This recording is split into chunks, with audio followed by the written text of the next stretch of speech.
그녀는 30년을 살았던 집을 팔았다. 아들이 필요로 한다고 했다. 손주들을 돌봐달라고 했다. 그래서 그녀는 평생을 뿌리내린 고향을 떠나 서울로 향했다. 하지만 5년이라는 시간이 지나고 그녀는 깨달았다. 자신이 필요해서가 아니었다는 것을. 집값이 필요했다는 것을. 그녀는 다시 돌아가기로 결심했다. 좁은 전세집으로. 하지만 그 좁은 공간이 어느 넓은 아파트보다 자유로웠다. 그리고 5년 후, 그녀가 뿌렸던 씨앗이 꽃을 피웠다. 그녀가 떠나온 손주들의 손에 이끌려 아들 내외가 교회로 돌아온 것이다. 그녀는 알지 못했다. 자신의 고통스러운 5년이 사실은 하나님의 섭리였다는 것을. 오늘 우리가 만날 이야기는 한 할머니의 희생과 귀향, 그리고 그 너머의 은혜에 관한 것입니다. 제 이름은 이경숙입니다. 올해 69이고요. 강원도 원주에서 평생을 살아왔어요. 남편과 함께 이 집에서 30년 넘게 살았는데 남편이 세상을 떠난 지도 벌써 5년이 되었습니다. 혼자 지내는 게 외롭지 않냐고들 물으시는데 저는 원주제일교회에서 권사로 섬기며 나름 바쁘게 지냈어요. 새벽 기도도 빠지지 않고 나가고 구역 모임도 열심히 참석했죠. 그런데 며칠 전 서울에 사는 아들 민수에게서 전화가 왔습니다. 엄마, 서울로 올라오시면 어떨까요? 민수는 변호사입니다. 몇 달 전에 겨우 개업해서 이제 막 사무실을 안정시켜가는 중이었죠. 며느리 수진이는 중학교 국어 선생님이고요. 올라오시면 손주들도 보시고 엄마 혼자 계시는 것보다 같이 사는 게 낫지 않을까요? 알고 보니 수진이 친정어머니가 그동안 손주들을 봐주셨는데 건강이 안 좋아지셔서 더 이상 아이들을 돌볼 수가 없게 되었대요. 큰아이 지훈이가 7살, 작은아이 지우가 5살. 둘 다 아직 손이 많이 가는 나이였습니다. 전화를 끊고 나서 한참을 고민했어요. 손주들 얼굴이 보고 싶은 건 사실이었습니다. 하지만 원주를 떠난다는 게 쉬운 결정은 아니었어요. 무엇보다 교회가 걱정이었습니다. 권사로 섬기는 일도 그만두어야 하고 자매님들과도 헤어져야 하니까요. 며칠을 기도했습니다. 그러던 어느 날 새벽 기도하는데 문득 이런 생각이 들었어요. 자식이 필요로 할 때 곁에 있어주는 것, 그게 어미의 도리가 아닐까. 결국 저는 아들에게 전화를 걸었습니다. 민수야, 엄마가 올라갈게. 그런데 며칠 후 아들이 조심스럽게 말을 꺼냈어요. 엄마, 사실은요. 저희가 지금 아파트를 알아보고 있거든요. 요즘 집값이 너무 올라서 저희 힘만으로는 도저히 살 수가 없어요. 그래서 그러는데 엄마 집을 파시면 그 돈으로 저희 아파트 구입에 좀 보태주실 수 있을까요? 그 순간 머릿속이 하얘졌습니다. 아, 그래서 올라오라고 한 거구나. 물론 아들의 형편도 이해는 됐습니다. 하지만 그래도 이렇게 직접적으로 말하니 마음 한편이 서늘해졌어요. 그럼 이 집 전세 놓고 올라가면 안 될까? 엄마, 전세 놓으면 받는 돈이 얼마 안 돼요. 어차피 엄마 혼자 그 큰 집에 계시는 것도 힘드실 텐데 파시는 게 낫지 않을까요? 결국 제가 양보할 수밖에 없었습니다. 그날 밤 잠을 이룰 수가 없었어요. 이 집은 그저 집이 아니었습니다. 남편과 함께 정착했던 작은 집. 특히 남편이 돌아가시기 한 달 전 병상에서 제 손을 꼭 잡고 했던 말이 떠올랐어요. 여보, 통장에 3천만 원 있는데 이건 당신 혼자 쓰는 돈이요. 아들한테는 절대 말하지 말아요. 그 통장은 지금도 제 서랍 깊숙한 곳에 고이 모셔져 있습니다. 집을 내놓자 생각보다 빨리 팔렸어요. 교회에도 말씀드렸습니다. 자매님들이 마지막 날 송별 예배를 드려주셨어요. 함께 찬송을 부르는데 눈물이 났습니다. 이렇게 해서 저는 30년을 살았던 원주의 집을 팔고 서울로 향하는 버스에 몸을 실었습니다. 서울 생활이 시작되었어요. 아들이 산 아파트는 넓고 깨끗했습니다. 제 돈이 들어간 만큼 괜찮은 곳이었어요. 처음 일주일은 정신없이 지나갔습니다. 지훈이와 지우가 너무 예뻤어요. 며느리 수진이도 처음에는 정말 고마워했습니다. 어머니, 정말 감사해요. 다음 주 일요일 아침이었어요. 저는 교회에 갈 준비를 했습니다. 민수야, 수진아, 같이 교회 갈 준비해. 그런데 아들이 난처한 표정을 지었어요. 엄마, 저희는 요즘 좀 바빠서요. 사실 저희 교회 다닌 지 꽤 됐어요. 벌써 한 2년은 된 것 같네요. 그 말에 저는 깜짝 놀랐어요. 결국 저 혼자 교회를 가야 했습니다. 아파트 근처 교회를 여러 곳 다녀봤는데 뭔가 마음에 와닿는 곳이 없었어요. 그러던 어느 날 전단지를 나눠주는 분을 만났습니다. 권사님, 새벽 기도 나오세요. 저희 교회 버스가 이 앞까지 와요. 다음 날부터 새벽 버스를 타고 소망의교회에 나가기 시작했어요. 새벽 기도를 드리면서 저는 매일 아들 가족을 위해 기도하기 시작했습니다. 하나님, 우리 민수와 수진이가 다시 교회로 돌아오게 해주세요. 지훈이와 지우가 주님을 알고 자라게 해주세요. 서울 생활이 석 달쯤 지났을 무렵 문제가 생기기 시작했어요. 처음에는 퇴근하고 바로 집에 오던 수진이가 어느 순간부터 집에 늦게 들어오기 시작했습니다. 어머니, 오늘 회식이 있어서 좀 늦어요.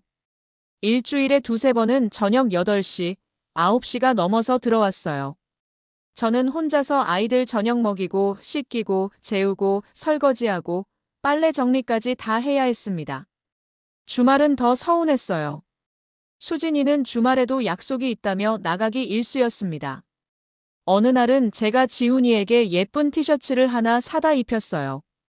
그런데 수진이가 퇴근해서 보더니 얼굴을 찌푸렸습니다. 어머니, 요즘 애들은 이런 거 안 입어요. 그러고는 지훈이 옷을 벗기고 다른 옷으로 갈아입혔어요. 제가 정성껏 골라서 산 옷인데 그렇게 무시당하니 마음이 상했습니다. 또 어느 날 저녁 제가 TV로 트로트 프로그램을 틀어놓으면 수진이가 리모컨을 가져가서 채널을 돌렸어요. 어머니, 지금 애들 교육 프로그램 시간이에요. 할 말이 없었습니다. 내 돈 들어간 집인데 내가 하고 싶은 것도 마음대로 못하는구나 싶었어요. 그날 밤 잠이 오지 않았습니다. 작은 방 창문으로 달빛이 들어왔어요. 나는 가족이 아니라 그냥 아이들 봐주는 가정부에 불과한 건가? 원주에 있는 제 집, 제 교회, 제 자매님들이 그리웠습니다. 소망의교회에 다닌 지 6달쯤 되었을 때 구역 모임에 처음 참석하게 되었어요. 아이들을 데리고 갈 수밖에 없었습니다.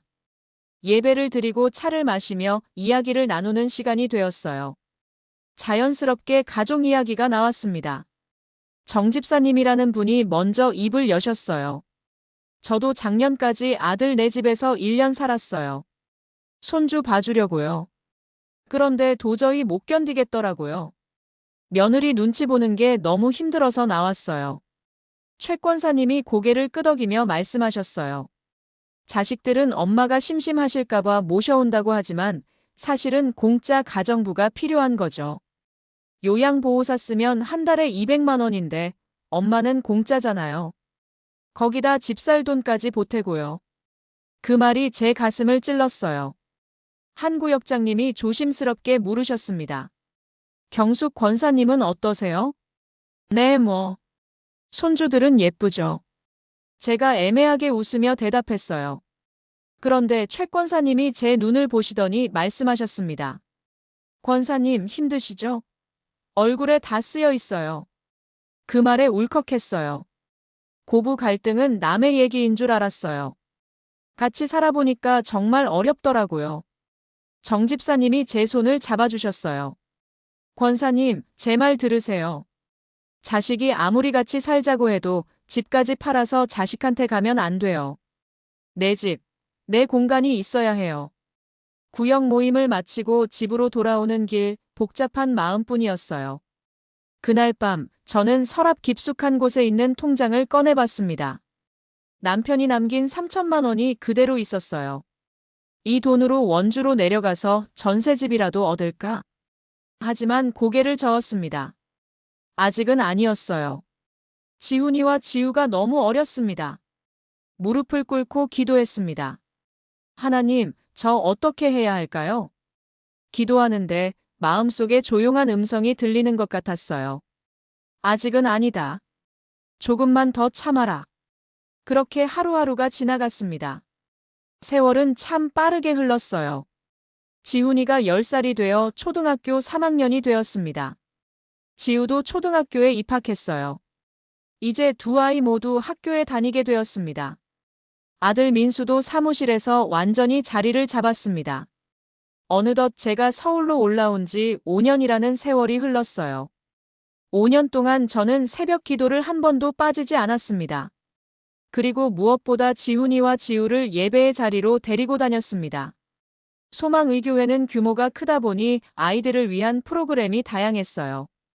지훈이와 지우는 그런 프로그램들을 통해 자연스럽게 예수님을 알아갔습니다. 어느 날 저녁 지훈이가 밥 먹기 전에 제 손을 잡았어요. 할머니, 우리 기도하고 먹어야죠. 지훈이가 진지하게 기도했습니다. 하나님 아버지, 오늘도 맛있는 음식 주셔서 감사합니다. 할머니가 만들어주신 음식 잘 먹겠습니다.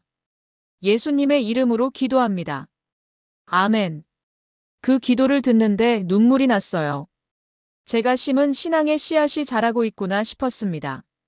하지만 여전히 민수와 수진이는 교회에 나오지 않았어요. 그게 항상 마음에 걸렸습니다. 그러던 어느 새벽 기도 중에 제 마음에 강한 확신이 들었습니다. 이제는 때가 되었다. 지훈이는 이제 11살, 지우는 9살. 두 아이 모두 학교에 잘 적응했고 수진이도 이제는 아이들을 충분히 돌볼 수 있었습니다. 무엇보다 제 마음속에서 고향으로 돌아가고 싶다는 열망이 점점 커졌어요. 무릎을 꿇고 기도했습니다. 하나님, 저 할 만큼 했지요. 손주들에게 예수님을 전했고 5년 동안 최선을 다했습니다. 이제는 고향으로 돌아가도 되겠지요? 마음속에 평안이 찾아왔어요. 그래, 이제는 때가 되었습니다. 주말 저녁, 저는 용기를 내어 입을 열었습니다. 민수야, 수진아. 엄마가 할 말이 있어. 엄마가 이제 원주로 다시 내려가려고 해. 네. 어머니, 갑자기 왜요? 갑자기가 아니야. 5년 동안 생각해온 거야. 너희들도 이제 자리를 잡았잖니? 이제는 엄마 손이 필요 없을 것 같구나. 어머니, 무슨 말씀이세요? 원주가 내 고향이잖니. 거기서 여생을 보내고 싶구나. 그런데 민수야, 엄마가 내려가려면 전셋집이라도 하나 얻어야 하는데 전세금 정도는 해줄 수 있겠니? 며칠 후 민수가 저를 불렀습니다. 어머니, 제가 대출 신청했어요. 이 정도면 원주에서 적당한 전세집은 구하실 수 있을 거예요. 민수가 건넨 종이에 적힌 금액을 보니 제가 처음 보탠 돈의 절반도 안 되었어요. 그래도 원주에서 괜찮은 전세 하나 구하기에는 충분한 금액이었습니다. 고맙다, 민수야.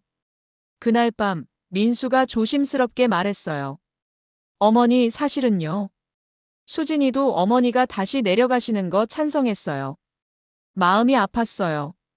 5년 동안 손주를 키워주고 집안일을 도맡아 했는데 결국 저는 불편한 존재였던 거였어요. 하지만 동시에 홀가분하기도 했습니다. 이제 더 이상 눈치 보지 않아도 된다는 것. 이사 일주일 전 지훈이와 지우에게 말했습니다. 지훈아, 지우야. 할머니가 원주로 내려간단다. 지훈이가 울먹이며 물었어요. 할머니, 우리 싫어요? 아니야, 우리 지훈이. 할머니는 너희들이 너무 좋아. 명절 때마다 만날 수 있잖니? 아이들과 헤어지는 게 가장 마음 아팠어요. 이사날, 민수가 차를 몰고 저를 원주까지 데려다 주었습니다.